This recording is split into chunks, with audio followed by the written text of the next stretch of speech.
जी sir, हमारे पास सवाल में ये कहा गया है कि एक हमारे पास बेसिकली तो कैसा सरफेस है, बेसिकली स्मूथ सरफेस है जिसका कि म्यू बराबर 0 है। एक हमारे पास स्मूथ सरफेस है जिसका कि म्यू बराबर 0 है, राइट। और उसके ऊपर एक आपके पास बेसिकली हॉरिजॉन्टल प्लैंक रखा हुआ है और प्लैंक का लेंथ है आपके पास 12 मीटर। उसके ऊपर एक हॉरिजॉन्टल प्लैंक रखा हुआ है और प्लैंक का लेंथ है आपके पास बेसिकली 12 मीटर, ठीक है। उसके ऊपर एक हॉरिजॉन्टल प्लैंक रखा हुआ है और प्लैंक का लेंथ है आपके पास 12 मीटर। और वो प्लैंक के ऊपर एक हम लोगों ने बेसिकली क्या रखा है, सिलेंडर रखा है, राइट। और सिलेंडर का मास m है और रेडियस r है। और सिलेंडर का आपके पास क्या है, मास m है और रेडियस r है, राइट सर। क्यों सिलेंडर का मास m है और रेडियस r है, राइट। और वो सिलेंडर को हमने बेसिकली आगे की तरफ स्पीड दिया हुआ है 7 मीटर पर सेकेंड देकर, और वो प्लैंक के ऊपर एक एंड पर रखकर छोड़ दिया है। वो सिलेंडर को हमने बेसिकली आगे की तरफ स्पीड दिया हुआ है 7 मीटर पर सेकेंड वो देकर, और प्लैंक के एक एंड पर रखकर हमने बेसिकली तो छोड़ दिया, राइट। और सिलेंडर और प्लैंक के बीच में कोफिशिएंट ऑफ फ्रिक्शन है म्यू बराबर 0.1। और सिलेंडर और प्लैंक के बीच में कोफिशिएंट ऑफ फ्रिक्शन है म्यू बराबर 0.1। समझ रहे हो ना बाबू। अब इसमें देखिए होगा क्या, अगर आप बॉटम ऑफ पॉइंट को मतलब बड़ी ध्यान से देखेंगे तो वो प्लैंक के रेस्पेक्ट में फॉरवर्ड डायरेक्शन में जा रहा है। अगर आप बेसिकली तो बॉटम ऑफ पॉइंट पर ध्यान देंगे तो वो बेसिकली तो प्लैंक के रेस्पेक्ट में फॉरवर्ड डायरेक्शन में जा रहा है, ठीक है। मतलब कि फॉरवर्ड स्वीपिंग है तो काइनेटिक फ्रिक्शनल फोर्स आपका रहेगा तो बैकवर्ड डायरेक्शन में रहेगा, राइट। मतलब कि अगर आप ध्यान दीजिएगा ना सर, तो सिलेंडर पर अगर आप ध्यान दीजिएगा तो एफ के is equal to mu M g लगेगा बैकवर्ड डायरेक्शन में, ठीक है। अगर आप ध्यान दीजिएगा तो सिलेंडर पर एफ के is equal to mu M g लगेगा तो बैकवर्ड डायरेक्शन में है। तो कब तक, जब तक कि प्योर रोलिंग स्टार्ट ना हो जाए। कब तक, जब तक कि प्योर रोलिंग स्टार्ट ना हो जाए। और ये तो प्लैंक पर एफ के बराबर म्यू एम जी लगेगा बेसिकली फॉरवर्ड डायरेक्शन में लगेगा, राइट। ये चीज आपको समझ में आ रहा है क्या।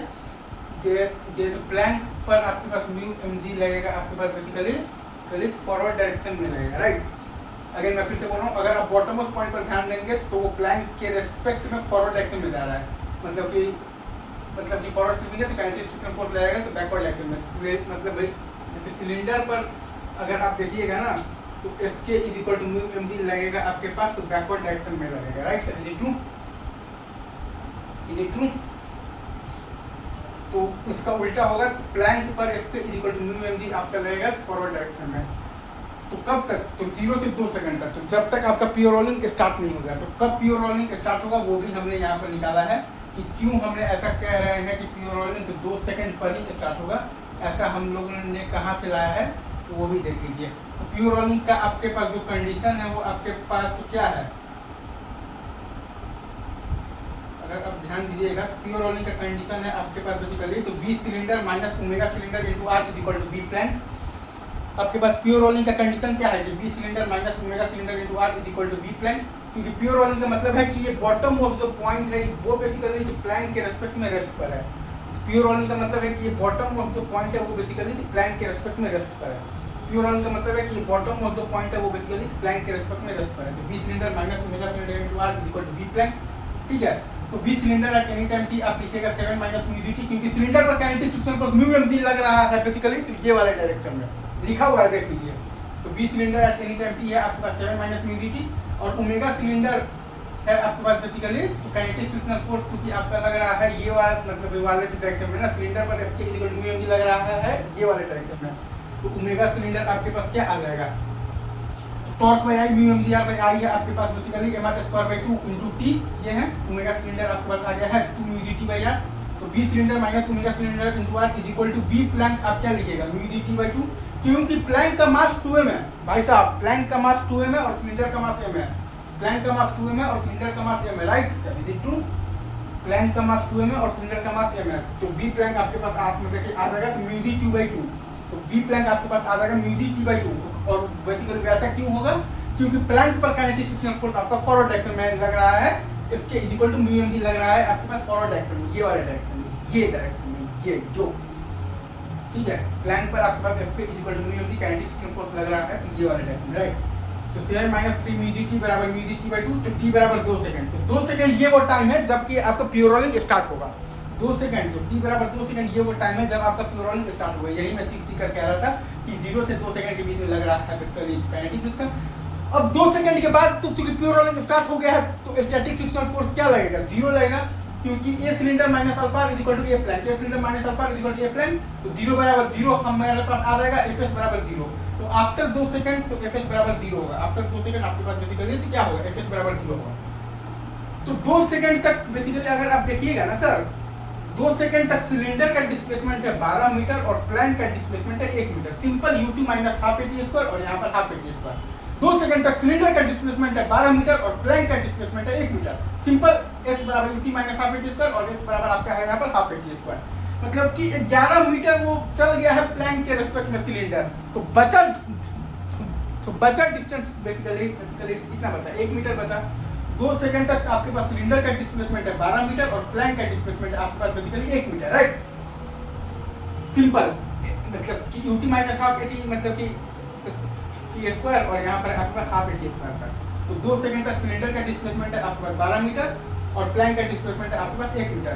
भाई साहब simple s is equal to ut minus half eighty square और s is equal to half eighty square आ गया, राइट। तो सिलेंडर प्लैंक के रेस्पेक्ट में कितना चला है, 11 मीटर, तो 1 मीटर डिस्टेंस और बचा है। और 2 सेकंड के बाद आपके पास बेसिकली तो v सिलेंडर आपके पास क्या आ जाएगा, 5 मीटर आ जाएगा पर सेकंड आ जाएगा ये वाला। 2 सेकंड बाद अगर आप देखिएगा तो v सिलेंडर आपके पास आ जाएगा 5 मीटर पर सेकंड और 2 सेकंड बाद अगर आप देखिएगा तो v ऑफ द प्लैंक आपके पास आ जाएगा तो 1 मीटर पर सेकंड, राइट। 2 सेकंड बाद अगर आप देखिएगा तो वेलोसिटी ऑफ द प्लैंक आपके पास आ जाएगा 1 मीटर पर सेकंड और 2 सेकंड बाद अगर आप देखिएगा तो वेलोसिटी ऑफ द सिलेंडर आपके पास आ जाएगा 5 मीटर पर सेकंड। 2 सेकंड बाद आपके पास वेलोसिटी ऑफ द सिलेंडर आ जाएगा 5 मीटर पर सेकंड और 2 सेकंड बाद आपके पास बेसिकली तो वेलोसिटी ऑफ द प्लैंक आ जाएगा 1 मीटर पर सेकंड, राइट। 2 सेकंड बाद आपके पास वेलोसिटी ऑफ मतलब सॉरी 2 सेकंड बाद आपके पास वेलोसिटी ऑफ द सिलेंडर आ जाएगा 5 मीटर पर सेकंड और 2 सेकंड बाद आपके पास बेसिकली तो वेलोसिटी ऑफ द प्लैंक आ जाएगा क्या आ जाएगा तो 1 मीटर पर सेकंड। और फिर आपके पास बेसिकली स्टैटिक फ्रिक्शनल फोर्स का वैल्यू 0 हो गया है, मतलब कि तो सिलेंडर आप मतलब आपका कांस्टेंट वेलोसिटी 5 मीटर पर सेकंड से चलने लगेगा और ब्लैंक आपका कांस्टेंट वेलोसिटी 1 मीटर पर सेकंड से चलने लगेगा। तो रिलेटिव वेलोसिटी क्या आया है आपके पास बेसिकली तो 4 मीटर पर सेकंड और रिमेनिंग डिस्टेंस क्या है 1 मीटर, क्योंकि 2 सेकंड तक आपके पास बेसिकली तो सिलेंडर का डिस्प्लेसमेंट आया था 12 मीटर और प्लैंक का डिस्प्लेसमेंट आया था 1 metre, ut minus half eighty square और हाफ एटी स्क्वायर है, सिंपल। तो सिलेंडर का प्लैंक के रेस्पेक्ट में आया था डिस्प्लेसमेंट 11 मीटर, तो 1 मीटर जो डिस्टेंस बचा था वो चलेगा वो रिलेटिव वेलोसिटी 4 मीटर पर सेकंड से, तो 1/4 सेकंड और आ गया। और यहाँ पर ये 2 सेकंड पहले का था तो 2 + 1/4 बराबर 9/4 सेकंड, मतलब कि 9/4 सेकंड वो टाइम है जबकि वो बेसिकली तो गिर जाएगा। बेसिकली जो सिलेंडर है वो बेसिकली आपका तो प्लैंक से गिर जाएगा कितने टाइम में 9/4 सेकंड्स में। अगर आपको ये सवाल समझ में आ गया then you are on right track, otherwise you know miles to ahead. चलिए thank you very much, love you guys.